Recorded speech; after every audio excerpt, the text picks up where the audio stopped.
Nah, ada lagi yang disebut dengan kelompok yang kedua adalah ahlus shimal. Ahlus shimal ini adalah kelompok orang-orang yang berada di jalur sebelah kiri. Maksudnya yang selalu memikirkan hal-hal positif terhadap dunia. Dia selalu memikirkan hal-hal negatif terhadap akhirat. Alergi dengan akhirat tuh alergi. Kalau aku duduk majelis taklim, kalau ngantuk nanti macam mana nih? Kaki aku sesemutan ini kalau duduk majelis taklim.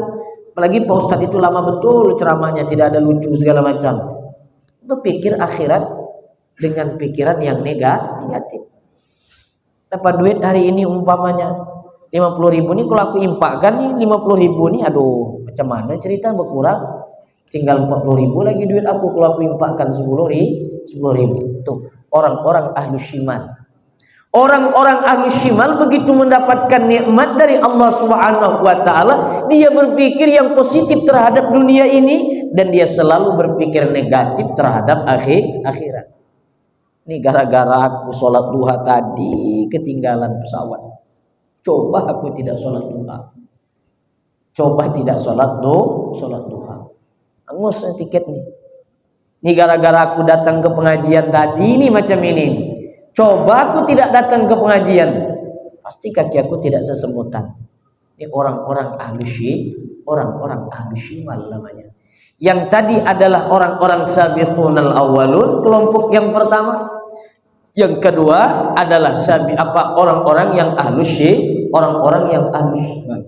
Dapat duit hari ini, apa pesta pora yang harus dilakukan? Nah, orang yang seperti ini kata baginda Nabi Shallallahu Alaihi Wasallam, tidak ubahnya mereka seperti sifat-sifat yang sebelum datang Islam terhadap kaum Arab jahiliyah di waktu itu. Di mana di dalam fikih sirah nabawiyah, sebelum Islam datang kepada Arab jahiliyah di waktu itu, di semenanjung Arab itu dikelilingi orang-orang yang lari dari Allah Ta'ala. Di antaranya adalah bangsa Persia, bangsa Romawi, dan juga termasuk orang-orang India, suku negara India. Sebelum Islam masuk ke tanah Arab, demikian itu mereka lari dari Allah Subhanahu wa taala. Nah, kata Nabi Shallallahu alaihi wasallam, akan aku temui nanti daripada umat-umatku karakternya ini seperti Romawi kuno di masa lalu, seperti Persia di masa lalu, dan seperti India di masa lalu, yakni mereka berada pada kejahiliahan, membabi buta dengan urusan dunia, berpoya-poya. Nah, ungkapan Nabi Shallallahu Alaihi Wasallam ini, kata Syekh Ramadan Muti, menyimpan pelajaran kepada kita bahwasanya tidak lain dan tidak bukan pelajarannya bahwa manusia ini bisa dikelompokkan seperti jahiliyah di zaman dahulu kala, yakni di mana mereka mendapatkan nikmat lalu pesta pora apa yang bakal kita buat. Ini orang-orang ahlus shimal.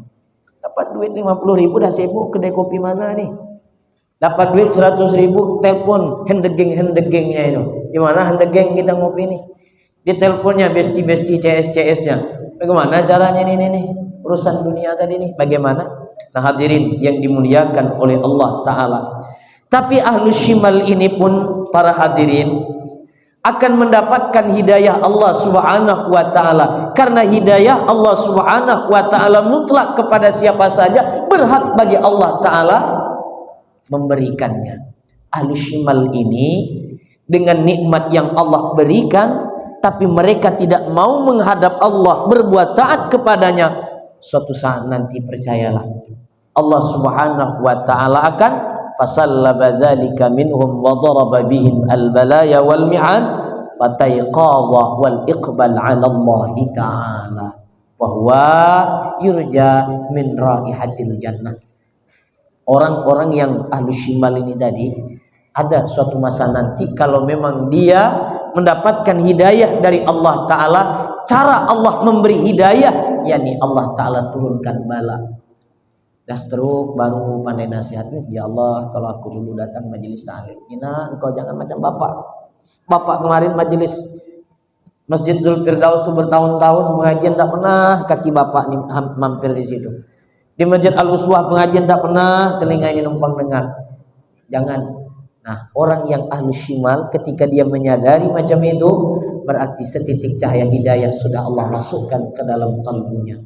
Dan orang yang semacam ini yurja raihatal jannah, ada harapan untuk mencium bau surga. Jadi jamaah, ketika kesusahan datang pada diri kita, ketika kesusahan itu melanda diri kita, maka jangan kita katakan itu adalah bencana semata dari Allah Ta'ala, kebencian Allah Ta'ala atas diri kita. Belum tentu.